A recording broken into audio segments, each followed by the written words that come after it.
Ushbu qismda siz 91 dan 100 gacha misollar tahlilini ko'rib chiqasiz. Demak, shartlarni qanoatlantiruvchi x, y natural sonlarni toping deyapti. Demak, 91. E'tibor qiling. E kub x, y 12 ga teng. Ularning yig'indisi esa 96 ga teng. Demak, o'shanaqa sonlar topishimiz kerak. Qo'shsak 12 chiqsin, qo'shsak 96 chiqsin, e kub esa 12 chiqsin. Endi e kub degani o'zi nima? E kub degani bu 2 ni kvadrat ko'paytirib 3/1, to'g'rimi? Ya'ni ikkalasida bori x da ham, y da ham 2 ni kvadrati 3/1, 2 ni kvadrati 3/1. Kamida mana shu sonlar bor degan. Mana oddiygina tilda aytadigan bo'lsak, kamida mana shu sonlar bor. Demak, keling bittasini olamiz. X ni olamiz. X teng bunday qilamiz. Oddiy yo'l o'rgataman. E kubi berilganmi? Bittasi eng kichkinasi x deb olamiz, 12. X 12 bo'lsa, y teng bo'ladi. 96 12 esa 84. Ya'ni 12 ga 84 qo'shsak 96 chiqadi. Mana. Endi x ni 24 deb olsak. X ni 24 deb oladigan bo'lsa, ya'ni 12 ga karali qilib 96 dan 24 ni ayiramiz. Y teng bo'ladi. 96 dan 24 ayirsak 72 ga. Keyingisi x ni 12 ga karali 36 deb olamiz. Ya'ni 12 qo'shilib ketyapti. Y teng bo'ladi. 96 dan 36 ayirsak 60. X ni yana 12 qo'shamiz. 48 desak, y teng bo'ladi 48 ga. X ni teng desak, yana 12 qo'shamiz. 60 ga. Y teng bo'ladi 36 ga. Yana x teng necha deb 12 ni qo'shamiz yana 72 ga. Y teng bo'ladi 24 ga. X ni teng desak 72 12 84 ga, y teng bo'ladi 12 ga. Mana. Ya'ni mana bu sonlarni hammasiga 12 qo'shib chiqdim. Mana bular qayerdan keldi desa, mana bu ikkalasi 96 chiqish uchun sheriklarni yozib chiqdim mana. Hammasini sheriklarni birma-bir yozib chiqdim. Endi bu joyda erinmasdan e kubini topasiz. 12 bilan 84 ni e kubi 12 chiqadi. Demak, bu yechim. Ya'ni e kubini topib ko'rsangiz. 24 bilan 72 ni e kubi 12 chiqmaydi. Xato bu. Keling, qizilda o'chiraman, bu xato. 36 bilan 60 ni e kubi 12 chiqadi. E kubini topsangiz 12, haqiqatan to'g'ri, to'g'ri. 48 bilan 48 ni e kubi 12 chiqmaydi. Xato bu. 60 bilan 36 ni e kubi 12 chiqadi, to'g'ri. 72 bilan 24 ni e kubi 12 chiqmaydi. Ya'ni e kubini topasizlar, 72 bilan 24 ni e kubi 12 chiqmaydi. 84 bilan 12 ni e kubi 12 chiqadi. Demak, bu to'g'ri. Mana. Demak, o'sha sonlar juftligi nechta deyapti? Yozib chiqamiz. 12 bilan 84, 36 bilan 60, 60 bilan 36, 84 bilan 12. 4 ta. Bo'ldi. Shunaqa son topamiz. 92. 91 ga cho'maganlar 92 ga qarasin. Keyin qolganini birdan yozib ketaman javoblarni. 92. 15. X ni 15 deb olamiz. Ya'ni birinchi e kub 15 mana x ni 15 deb olamiz. Y teng bo'ladi. Nechiga 15 ga nechini qo'ysak 150 bo'ladi. Mana x o'rniga 15 qo'yamiz. 150 dan 15 tersa 135. X o'rniga 30 qo'yamiz. Y teng bo'ladi 120. X o'rniga 45 qo'yamiz. Ya'ni 15 qo'shib ketaveryapmiz. Y teng bo'ladi 105 ga. X o'rniga 60 qo'yamiz. Y teng bo'ladi 90. X o'rniga 75 qo'yamiz. Y teng bo'ladi 75. X o'rniga 90 qo'yamiz.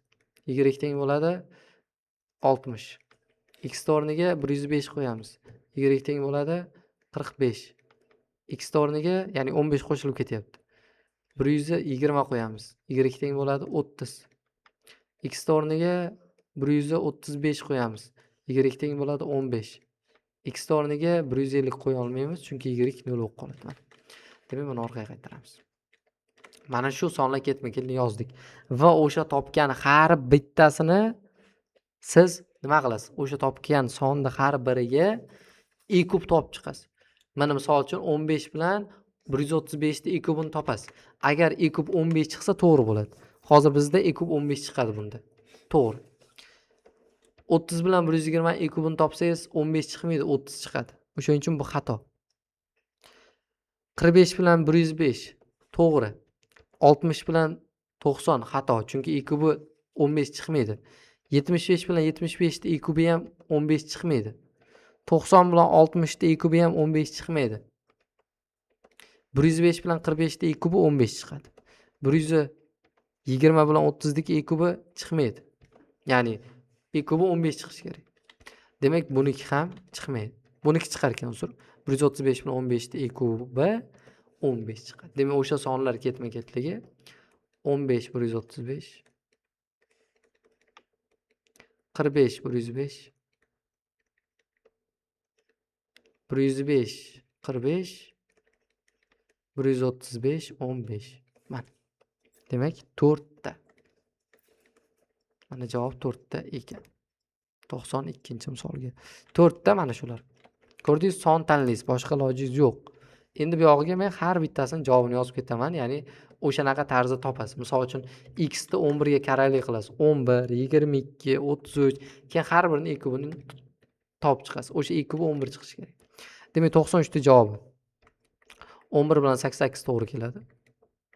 Undan keyin 22 bilan 77. Vaqt ketmasligi uchun birdan yozib tashlayapman.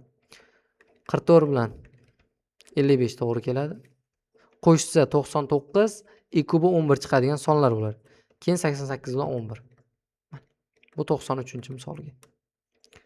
94-misolga ham xuddi shunaqa qilasiz. X ni 20 ga karali qilasiz. 20, 40, 60 ketaveradi. Demak, men javobni yozib chiqaman. 20 bilan 120 to'g'ri keladi. 40 bilan 100 to'g'ri keladi. 60 bilan 80 to'g'ri keladi. Undan keyin 120 bilan 20 to'g'ri keladi.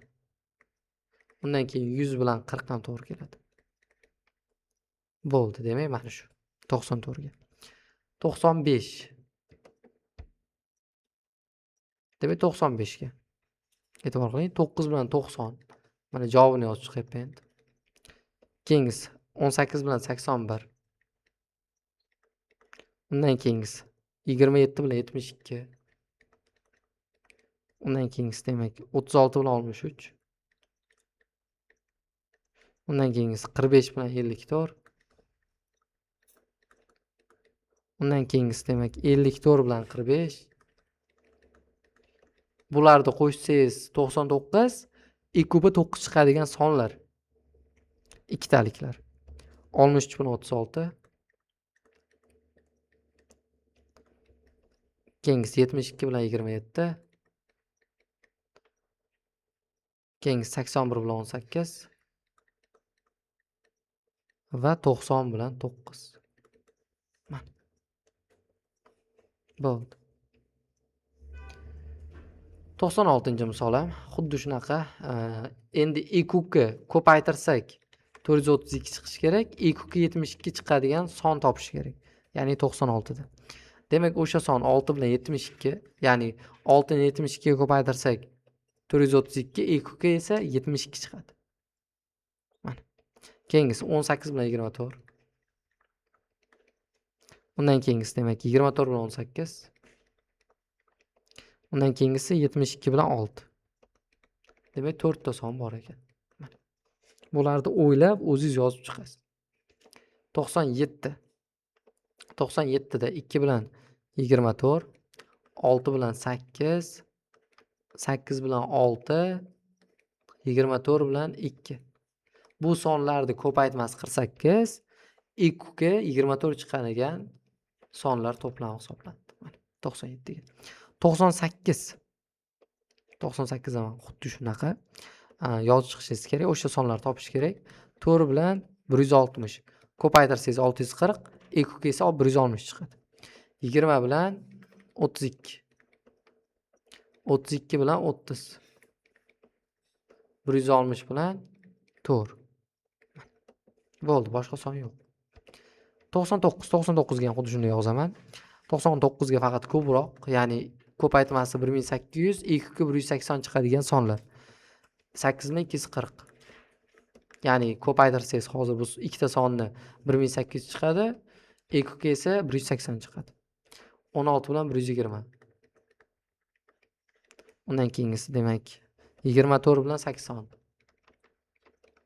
Undan keyingisi demak 40 bilan 48. 48 bilan 40. Endi teskarilarni yozib chiqaveramizda. 80 bilan 24. 120 bilan 16. Va oxirgisi 240 bilan 8. Va ushbu qismda 100-misol. 100-misolda ham xuddi shunaqa ish qilamiz. Demak, sonlar bor. Yozib chiqamiz. Xo'sh, mana shu joyda adashdik 99 da. To'xtaydi, mana buni oldinroq qilaylik.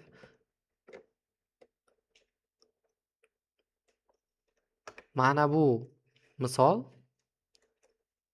buni javobi bo'lishi kerak edi. Mana. Ko'rdingizmi? 100niki mana shu ikkalasini ko'paytirsangiz 1920, EQQ esa 240 chiqadi. Bu 100-misol javobi edi. 99 bilan 100nikini almashtirib yozib qo'yibman. Demak 99nik. 4 bilan 160. Uzr, 4 bilan deyapman. 10 bilan 180. Ko'paytirsak 1800, EQQ 180 chiqadi. Keyin 20 bilan 90. Undan keyin 90 bilan 20. Undan keyin esa 180 bilan 10. Demak 4 ta. Demak, shu bilan tugadi. Ya'ni o'zingiz son topib chiqasiz, o'ylab chiqasiz. Ko'paytirsa 1920, o'sha sonlar EQQ 240 chiqadigan sonlarda yozib chiqdim men hozir. Buni oldindan ishlab qo'yganim uchun birdaniga yozib tashladim. Demak, ushbu qismda sizlar bilan 91 dan 100 gacha ko'rib chiqdik.